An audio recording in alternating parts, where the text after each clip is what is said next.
Practical faith listeners, I know you are blessed. I know you are well. I know you are doing good. Guys, I've got a question. Have you ever read the Bible and wonder why is a certain passage or a certain chapter in the Bible? Like, it doesn't make sense. I know there's a lot of things we read, we don't make sense, but a bit of digging, then it makes sense.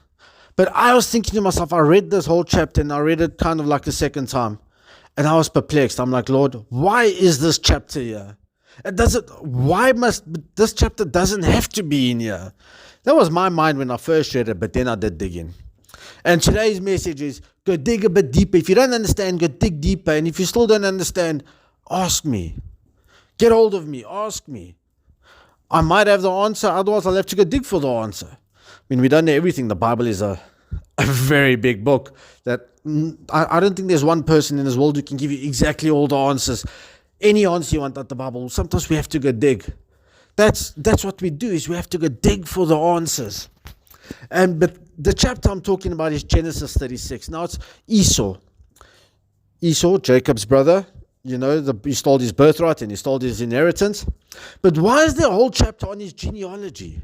I mean, if it said, okay, Esau left from here and he moved to those plains and settled there and he intermarried with the other tribes who later became the enemies of Israel. We see, especially when they try to cross, after Israel, after the 40 years, they try to come in.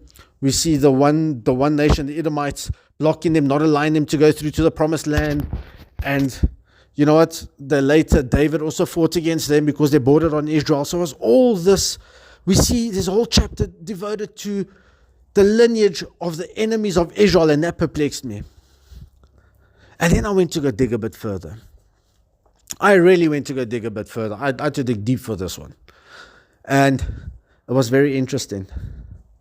What I found in one commentary, it said that the reason why the whole chapter 36 is there is because, drum roll, here it comes, is because it's to show that God fulfills his promises even to Esau. Because in Genesis 27, when Isaac was supposed to bless Esau, he actually blessed Jacob. It was Jacob, we know him and his mother tricked Isaac into blessing Jacob, taking the inheritance, the firstborn inheritance. And then all he had left was he spoke a blessing, but let's be honest, it was a tough blessing. It wasn't the inheritance that he wanted. Said he was going to have a hard life. He was going to live in the wilderness and he's going to be an enemy to his brother. It says that there. And this is what got me, that God fulfills his promises no matter what.